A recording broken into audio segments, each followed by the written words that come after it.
महाराष्ट्र राज्याच्या उपमुख्यमंत्री सुनेत्राताई पवार यांचे राहुरी फॅक्टरी येथील डॉक्टर बाबूराव बापूजी तनपुरे सहकारी साखर कारखाना कार्यस्थळावरील छत्रपती शिवाजी महाराज यांच्या पुतळ्यासमोर उत्साहात स्वागत करण्यात आले।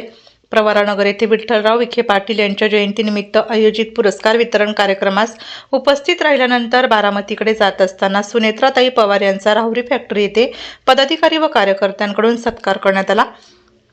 यावेळी उपमुख्यमंत्री सुनेत्राताई पवार यांचे आगमन होताच उपस्थित पदाधिकारी, कार्यकर्ते आणि महिला पदाधिकाऱ्यांनी जल्लोषात स्वागत केले। छत्रपती शिवाजी महाराज यांच्या पुतळ्यासमोर झालेल्या या स्वागत सोहळ्यामुळे परिसरात उत्साहाचे वातावरण निर्माण झाले होते।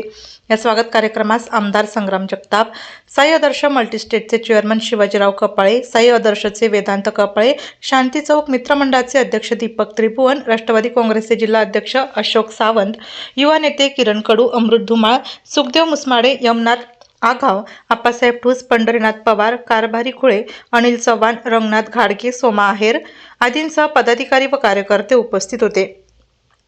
महिला पदाधिकाऱ्यांची यावेळी मोठ्या संख्येने उपस्थिती होती। शैलजा धुमाळ, वैशाली नानोर, नगरसेविका पल्लवी ठूस, सुनीता तनपुरे, वर्षा देशमुख, अनिता धुमाळ, निकिता कडू, संगीता नागवडे, साधना बोर्डे, मनीषा मुंडे, संगीता गाडेकर यांच्यासह परिसरातील महिला पदाधिकारी व कार्यकर्त्यांनी उपमुख्यमंत्री सुनेत्राताई पवार यांचे स्वागत केले।